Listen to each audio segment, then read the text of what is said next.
In 1949, priests performed an exorcism on a boy named Roland Doe, who had remained unidentified for nearly a decade, after which many believe his real name was Ronald Hunkler.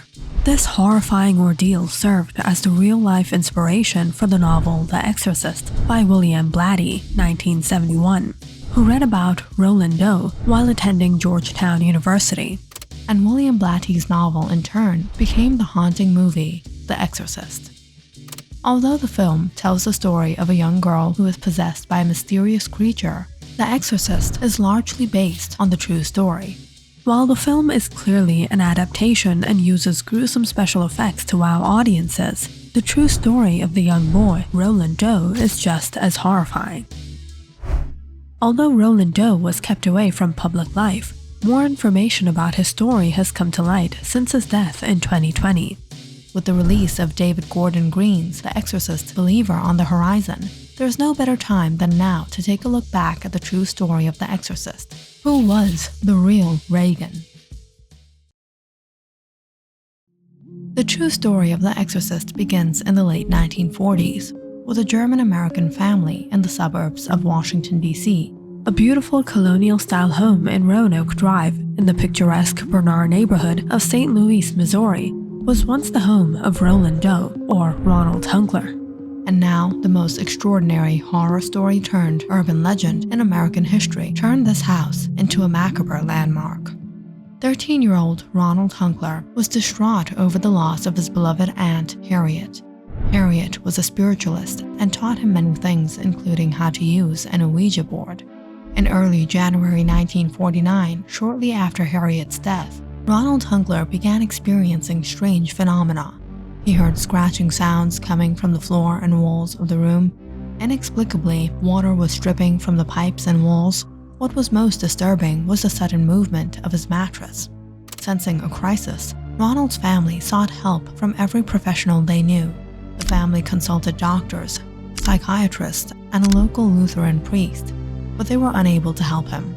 The priest suggested that his family seek help from the Jesuits.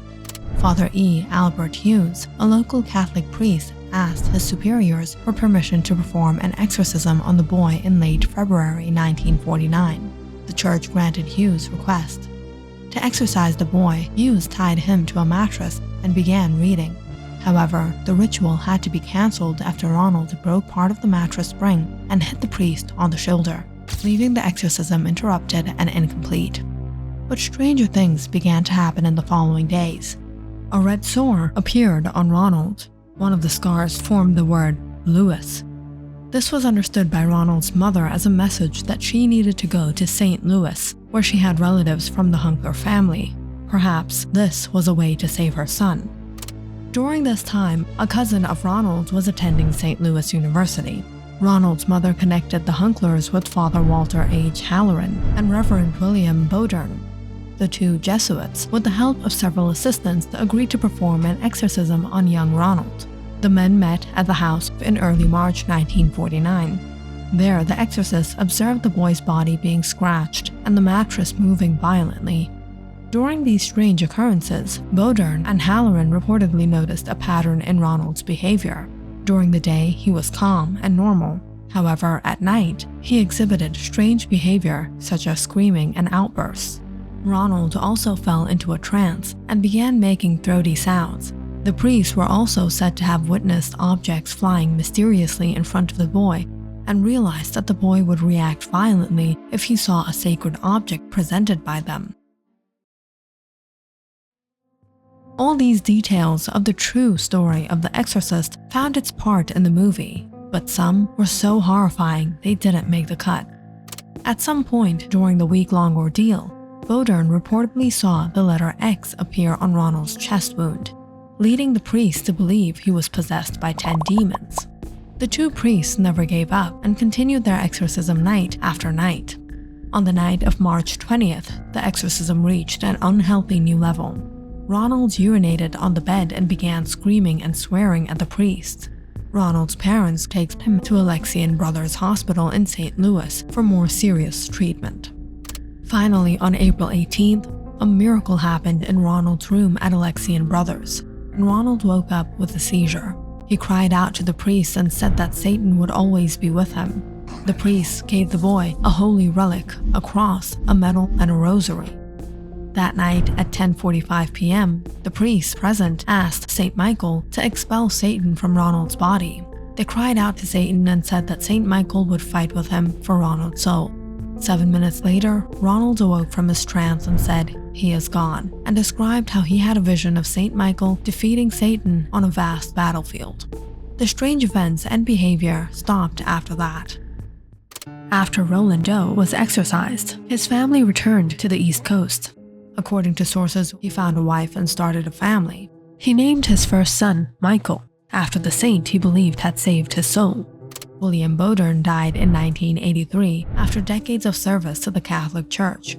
Walter Halloran lived until his death from cancer in 2005. He was the last survivor of the team that performed the Exorcism of Roland Doe. After the exorcism, rooms at Alexian Brothers Hospital were boarded up and sealed off.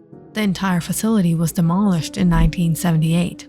The family's Maryland home was abandoned in the 1960s and is now a vacant lot.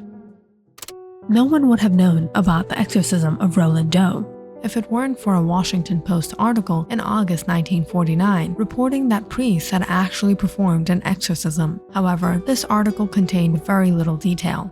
Roland Doe or Ronald Hunkler's names were not mentioned. The case did not make headlines again for more than 20 years. Many horror films currently pay homage to The Exorcist, but the idea of an exorcism doesn't necessarily reassure audiences. The film takes many liberties with the original story, transforming teenager Ronald into a 12-year-old girl named Reagan. The story of this film also takes place exclusively in Washington, D.C. The Georgetown area is somewhat realistic as Roland was hospitalized for a week in Georgetown. The scratching, screaming, spitting, and swearing in the movie mimicked what Ronald experienced. But the boy's head did not rotate 360 degrees as Reagan did in the movie. All of the violent outbursts and Ronald's creepy low voice happened, but the infamous crawling out of the ceiling, vomiting the green substance during one of his many tantrums, and using a bloody cross to do things I really shouldn't say here were denied to have happened in The Real Exorcist. And while most experts believe that Roland Doe's real name is Ronald Hunkler, only one person reportedly knows for sure. 1993 author Thomas B. Allen wrote a book about Roland Doe's exorcism stories. In writing the book, which relied heavily on Halloran's detailed testimony, Allen claimed to have revealed the identity and the story of Roland Doe, but said he would never reveal the man's true name. The cozy home at Roanoke Drive was sold to a new owner in 2005 for $165,000, and the buyers continue to capitalize on the property's legendary reputation, suggesting that Satan may have once lived in the upstairs bedroom.